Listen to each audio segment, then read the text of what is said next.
So there I was, DC, I had a job I liked, I was volunteering in the shelters, having an impact, but I said something that I bet many of us in here have said before: I wanted to do more.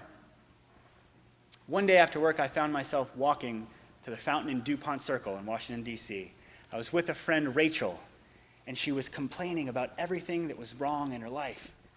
And she said, I don't like this job, I don't have enough time for these things. And I stopped and I said, Rachel, what don't you have time to do? I said, Rachel, what aren't you doing that you want to be? And she stopped for a second, which was refreshing.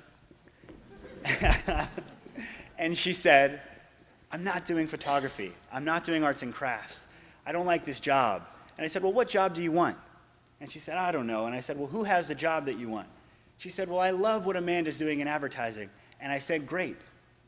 I said, stop complaining and go create.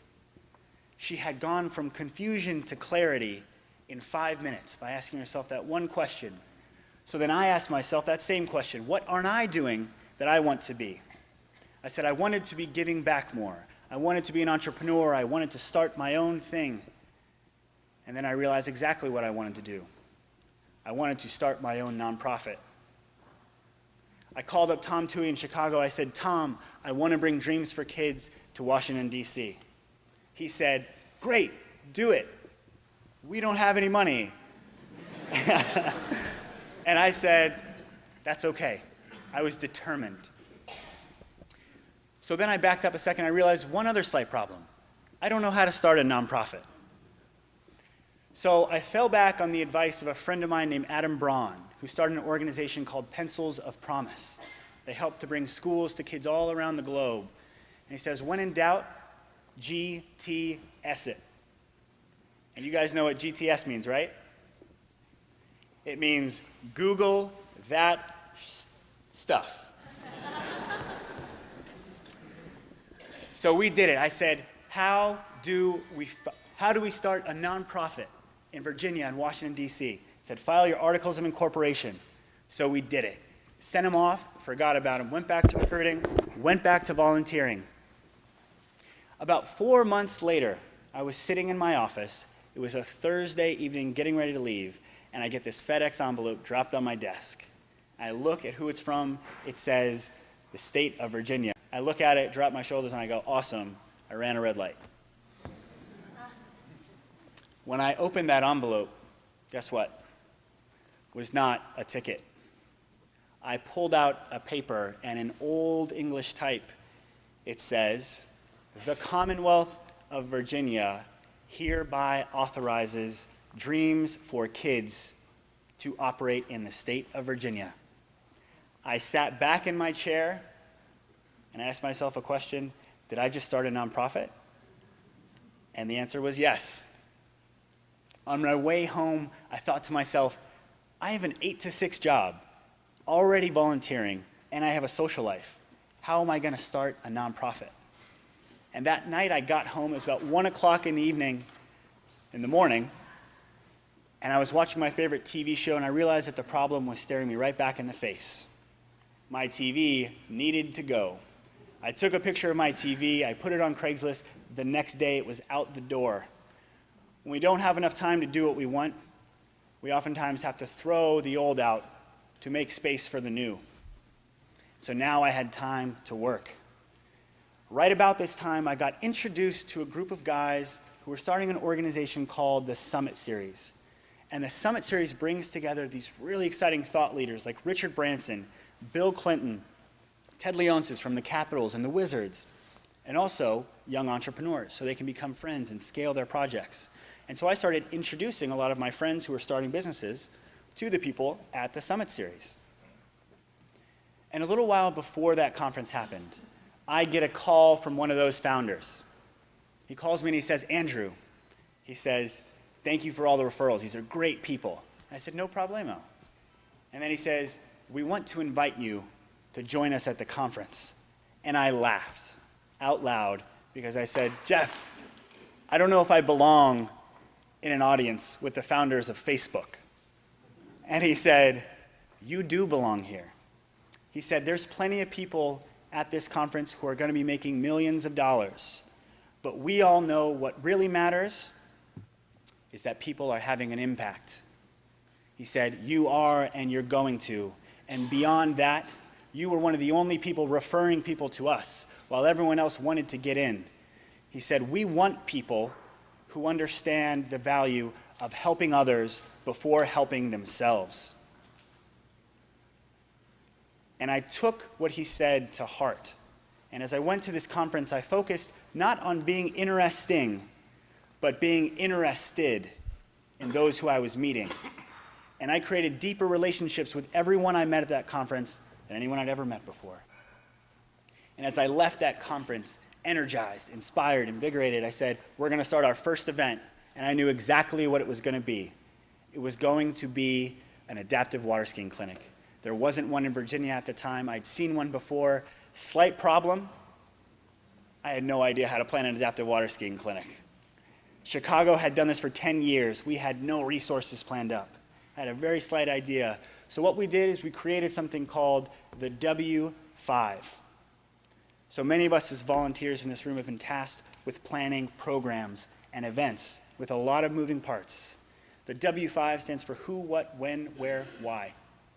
And what this does is forces us to take account of everything that needs to go into a successful event. And why it's so important is because so often we're in our own heads. And if we're the only people who know what needs to get done, we are the only people who can get stuff done. And so we look through it. Who do we need? Volunteers, participants, interns. What do we need? Equipment. We need skis, life jackets, sporting equipment. Where are we going to have it? We need a facility for 150 people. When are we going to have it? When are participants going to get there? When are the family members going to leave? How are we going to do it? We're still figuring that out. Why? Because adaptive water skiing is an event that children with disabilities seldom get to experience. And when a child wakes up in the morning thinking that they could never do something and walks home, having seen themselves do it, that is empowerment defined. We needed to do this. And so we went through our W5. I didn't have enough time to do this. We needed interns. I said, there are thousands of capable college students in this area looking for meaningful work. So when we made our Craigslist posting, we didn't just list what needed to get done within our organization. We started with questions. What do you want to do after you graduate? What can you be doing to differentiate yourself from your peers? Would you like to manage projects for a purpose-based organization? We had over 50 responses to our Craigslist post. We had 5 full-time interns who came in, helped us put on that event, while also getting the experience to do exactly what they needed to scale their careers. That's a win-win. What did we need? We needed sporting equipment. But rather than reaching out to DC Parks and Rec and saying, guys, we have this great event coming up. Can you guys loan us some sporting equipment? They get that request all the time. So I called Bob Haldeman at DC Parks and I said, Bob, this is Andrew Horn from Dreams for Kids. I'd love to learn more about what you're doing with your adaptive athletics department. And he told me all about it. And then I said, that's great. Do you have anything planned for the future? And he said, we're always trying to expand our offerings. And I said, well, if you're trying to expand, we have this amazing event coming up. And he was excited to get involved. I said, if you guys would like to get your kids involved, perhaps we can borrow some sporting equipment. He said, of course. We got what we needed while helping them do more of what they wanted. Win-win. All of this was happening because of this approach, not focusing on what we can get, but on what we can give. And so we came to our last need. We needed funding. And so something that my mom, who's sitting in the back of the audience, always says, she says, no one can get on your bandwagon if it's parked in the garage. Which is very true. So we pulled our funding bandwagon out of the garage. I sent emails to every single person I know. I sent it out over Twitter and Facebook. And I said, we need $2,500 to get our adaptive equipment and trainers from New York down to Virginia. That was at cost for them. The next day after sending it to everyone I knew, my friend at Wells Fargo said, Wells Fargo has a community giving foundation. I'm going to put you in touch with a branch manager. And so we did. 2 days later, I was sitting in a Wells Fargo office talking to a branch manager. But rather than going in there and telling them why we deserved $2,500, I went in there and I said, I love what you're doing with the Community Foundation. I said, tell me about some of the things you're most excited about that you've done in the past. And he told me about all of the events that they'd done in the past. He told me about their 5K that let people come out from all their branches and get together to bond over service. And I said, that's amazing. If you guys were able to sponsor our event, we could have members of Wells Fargo come from branches all around the DMV. And he said, that's perfect. 2 weeks later, I had a check for $2,500 in my mailbox. We went from total confusion to clarity. We had what we needed for this event. So what can we do as volunteers to go from confusion to clarity? That one question when we're not doing what we want to, what aren't I doing that I want to be? And we feel like we don't have time. What can I throw away to make room for the new? With our organizations, we need to do our W5. We need to get outside of our own minds so that we're not the only people who know what needs to get done. And last but not least, we focus on not what we can get from our prospective partners, but what we can give.